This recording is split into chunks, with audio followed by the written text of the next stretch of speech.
மக்களே, நம்ம மகாபாரத கதையை தொடர்வோமா? போன வாரம் கதையை மிஸ் பண்ணியிருந்தா நம்ம சேனல்ல அப்லோட் பண்ணியிருக்கோம். மறக்காம பார்த்துட்டு வாங்க. அபிமன்யுவுக்கு இந்த பத்ம வியூகத்தை உடைப்பது என்ற விஷயம் எப்படி தெரிய வந்தது? அர்ஜுனனின் மனைவி சுபத்ரா கர்ப்பிணியாக இருந்தபோது மனைவியின் முன்னால் தன் திறமைகளை பெருமை பேசி, எனக்கு அது வரும், இது வரும் என்று கூறி, யாரும் உடைக்க முடியாத இந்த பத்ம வியூகம், சக்கர வியூகம் என்னால் உடைக்க முடியும் என்று சொல்லி அர்ஜுனன் சுபத்ராவிடம் விளக்கியிருந்தான்.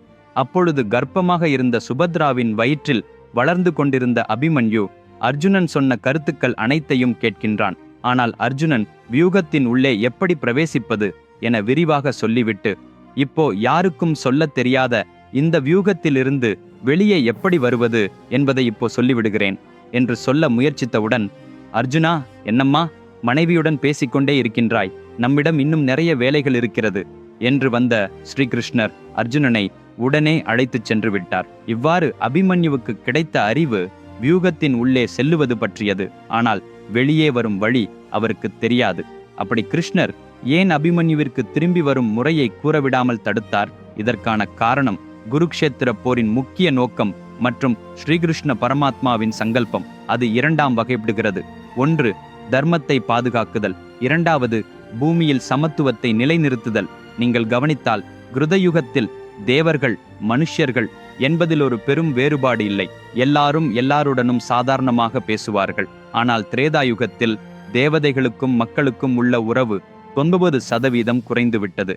அப்போ அது தீர்மானமாக இயற்கையுடன் நாம் விலங்குகள், பறவைகள் வழியாக தொடர்பு கொண்டிருந்த காலம். அதனால்தான் அந்நேரத்தில் விலங்குகளோடு உரையாட முடிந்தது.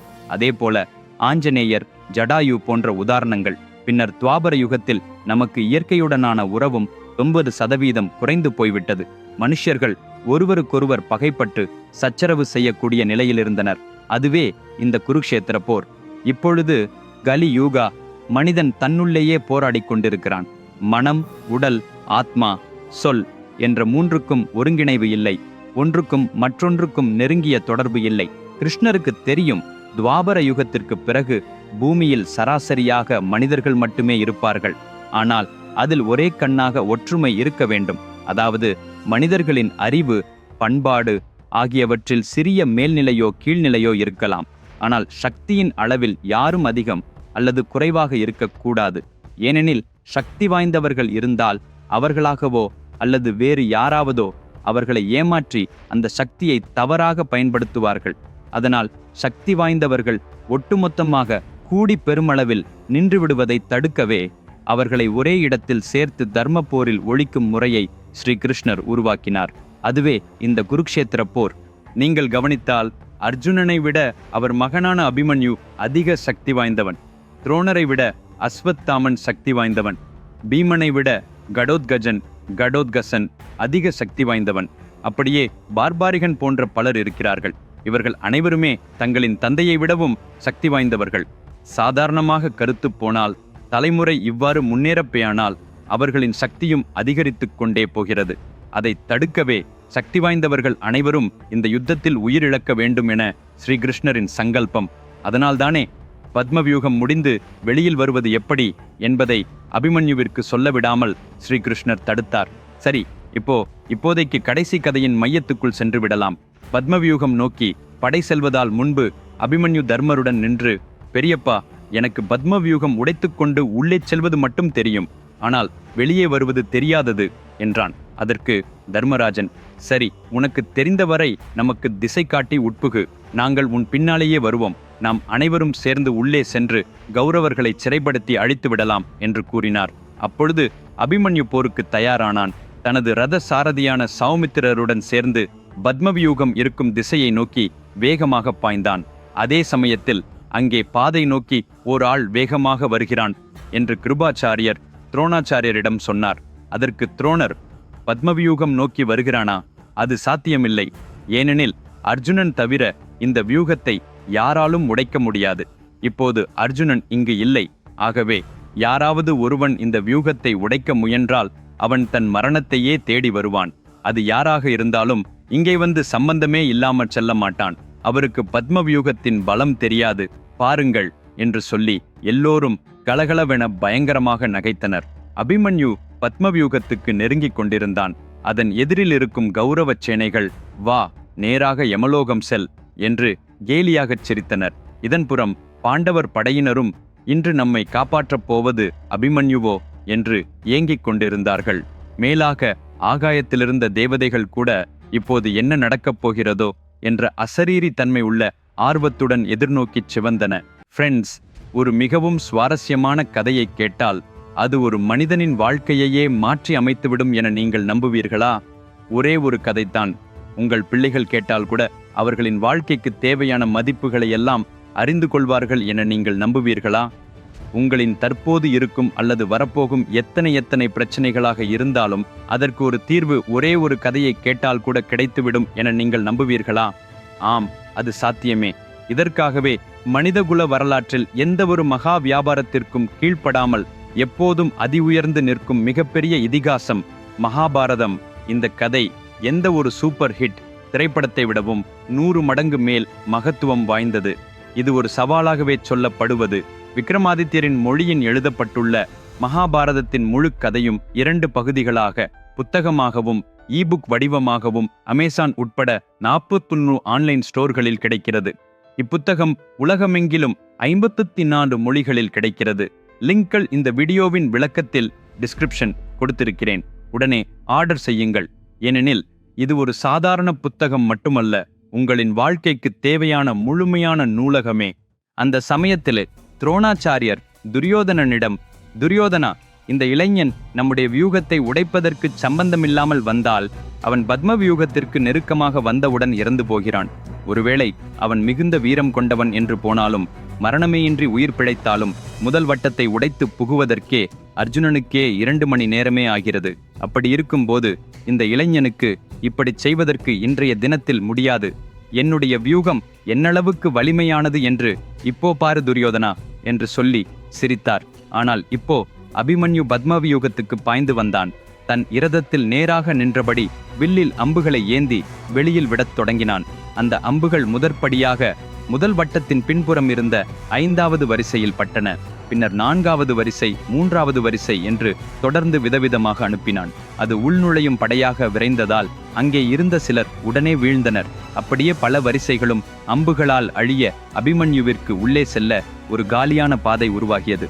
சிங்கம் ஒரு காட்டுக்குள் இறங்குகின்றது போல அபிமன்யு அந்த பத்ம வியூகத்தின் முதல் வட்டத்தை மிக எளிதாக உடைத்து பாய்ந்தான். இதை பார்த்து பாண்டவர் படையும் கௌரவர் படையும் தெய்வங்களும் அசரீரியாக ஆச்சரியத்துடன், "சபாஷ் அபிமன்யு" என்று சஞ்சய் என்பவர் பரவசத்துடன் கைத்தட்டி ஆரவாரித்தான். சஞ்சய் யார்? திருதராஷ்டிரர் பார்வையற்ற மனிதர். குருக்ஷேத்திர போரில் நடப்பதை அறிய வேண்டுமென்ற அவனுடைய விருப்பத்துக்காக வியாசர் சஞ்சயன் என்கிற ஒருவர் மூலம் தெய்வத் தூய்மையான பார்வை, திவ்ய திருஷ்டி அளித்து போர் நிகழ்வை சொல்ல செய்தார். அதனால் சஞ்சய் யுத்தத்தில் நடப்பதை ஒவ்வொன்றாக சொல்லி காட்டுகிறார். சஞ்சய் "சபாஷ் அபிமன்யு" என்று கைத்தட்டியவுடன், "என்ன நடந்தது சஞ்சயா?" என்று திருதராஷ்டிரர் கேட்டார். அதற்கு சஞ்சய், "எவன் எவ்வளவு வீரமுடையவனாக இருந்தாலும் பத்ம வியூகம் போன்ற வலிமையான வியூகத்திற்குள் செல்ல 2 மணி நேரமாவது தேவைப்படும். ஆனால் நடப்பது என்னவென்றால், ஒரு 16 வயது இளைஞன் வெறும் 2 என்பதில் 2 வினாடிகளில் அந்த பத்ம வியூகத்தின் முதல் வட்டத்தையே உடைத்து புகுந்து விட்டான்." இதைக் கண்டதும் துரோணாச்சாரியரும் துரியோதனனும் அதிர்ச்சியடைந்து நின்று போய்விட்டார்கள். முன்வரை சிரித்துக் கொண்டிருந்த அவர்களின் உதடுகளில் இனி சிரிப்பு இல்லை. ஆனால் இப்பொழுது அபிமன்யுவின் உதடுகளில் சிரிப்பு மலர்கிறது. அந்த உற்சாகத்தோடு அவன் வீரப் பெருமை ஆரம்பித்து விட்டான் என்று கூறினான். அபிமன்யு சுற்றிலும் உள்ள பத்ம வியூகம் முழுவதும் லட்சக்கணக்கான கௌரவர் படைவீரர்களால் நிரம்பி உள்ளனர். துரியோதனும் துரோணரும் அந்த அதிர்ச்சியில் இருந்து மீள இயலாமல் நின்று கொண்டிருக்கிறார்கள். அருகில் இருந்த சகுனி, "கிருபாச்சாரியா, நாம் விதமான வியூகத்தில் தர்மரையாவது சிக்க வைத்து விடுவோம் என்று நினைத்து வந்தோம். ஆனால் இப்பொழுது நம் துரியோதனனே ஆபத்தில் சிக்கிவிடப் போகிறான் போல் இருக்கிறது" என்று சொன்னான். அதே சமயத்தில் துரோணாச்சாரியார், "துரியோதனா, நம்மால் அர்ஜுனனுடன் நேராக போர் செய்வது கடினம். ஆனாலும் இந்த இளைஞன் மட்டும் 10 பேரர்ஜுனர்கள் இணைந்த அளவுக்கு திகழ்கிறான். இந்த அளவுக்கு பலம் வாய்ந்தவன் யார்?" என்று கேட்டான். அப்பொழுது துஷாசனன், "இவன் நம் எதிரியான அர்ஜுனனின் மகன் அபிமன்யு" என்று கூறினான். அபிமன்யுவை எல்லோரும் இவ்வாறு பாராட்ட உளறுகின்றதை கேட்டதும், மேலும் இவன் அர்ஜுனனின் மகன் என்று தெரிந்ததும் துரியோதனனுக்கு பொறுத்து கொள்ள முடியாத ஆவேசம் வந்தது. "அட, நம் எதிரிக்கு வணங்கி பேசி மகிழ்வதற்கே உங்களுக்கு வெட்கமாக இருக்கவில்லையா? இனி கௌரவர் படைக்கு தர்மம், நீதி, நியமம் எதுவும் இல்லை. இன்று ஒரு தடவை நம்மால் செய்ய வேண்டியது ஒரே ஒன்றே, அபிமன்யுவை கொல்வது. இன்றைய தினத்தில் வெல்லப்போவது யார்? இந்த லட்சக்கணக்கான படை வீரர்களா, ஒரே ஒரு பையனா? ஆஹா, இதுதான் உண்மையிலேயே யுத்தம் என்கிறீர்களா? ராரா, அப்படியே வந்துவிட்டு மரணத்தின் வாயிலாக சந்திக்கட்டும் அபிமன்யுவை என்றான் துரியோதனன். இந்த சூழலில் பாண்டவர் படைக்கு ஒரு புதிய நம்பிக்கை தோன்றியது. இனி அவர்கள் உயிரை மட்டும் காப்பதற்கல்ல, யுத்தத்திலேயே வெல்லலாம் என்று அபிமன்யுவின் வீரத்தால் பேரச்சரியமடைந்தார்கள். அப்படி இந்த பத்மவியூகம் வாயிலாக நிச்சய வெற்றியெட்டுவோம் என பெருமிதம் பேசி வந்த கௌரவர்கள் இப்பொழுது நடுங்கி இறந்து கொண்டிருந்தனர். இன்னொரு புறம் அபிமன்யுவின் உதடுகளின் சிரிப்பு மலர ஆரம்பித்தது. அவன் வில்லை கையிலே எடுத்து அம்புகளை தாறுமாறாக எய்து கொண்டே இருந்தான். ஒருவரையும் விட்டு வைக்கவில்லை. அவன் சிரித்தபடி அம்புகளை எய்திக் கொண்டிருந்த வேகத்தில் இரண்டாவது வட்டத்தை அடையும் முன்னரே எதிராளிகள் நொடிப்பொழுதில் வீழ்ந்து கொண்டிருந்தனர். ரதத்தில் ஒருவித பேராற்றலுடன் பாய்ந்தபடி வந்தபோது காலால் மிதித்த முந்திரி பழம் போல் கௌரவர்கள் தூக்கி எறியப்பட்டார்கள். பத்மவியூகம் நடுவே நின்று கொண்டு இங்கே என்ன நடக்கப் போகிறது என்று ஆச்சரியமாக பார்த்து கொண்டிருந்த சகுனியும் கிருபாச்சாரியரும், அபிமன்யு இன்னும் தனது ரதத்திலேயே நின்று கொண்டிருக்கிறான். ஒரு கையால் வில்லை பிடித்திருக்கிறான், இன்னொரு கையால் அம்புகளை எடுத்துக்கொண்டே செல்கிறான். இது என்ன வேகம்! நம்மால் கண்களுக்கு அழுத்தம் கொடுத்தும் போதுமான வேகத்தை காண முடியவில்லை என்று பேசிக்கொண்டனர். கிருபாச்சாரியர் சொன்னார், சற்று தொலைவில் இருந்தே பார்க்க பிரயாசமாக இருக்கிறது. இவன் இத்தனை வேகமாக அம்புகளை எய்துவது மனித கண்களுக்கு எட்டாததென்றால் இது அரிதான கதியாகத்தான் தெரிகிறது. ஃப்ரெண்ட்ஸ், அடுத்த எபிசோடில் கதை முழுக்கவே வேற லெவலில் இருக்கும். தவற விடாதீங்க. மறுபடி அடுத்த சனிக்கிழமை ஒரே நேரத்தில் சந்திப்போம். நான் எழுதிய மகாபாரத புத்தகத்தை இப்போதே ஆர்டர் செய்யுங்கள்.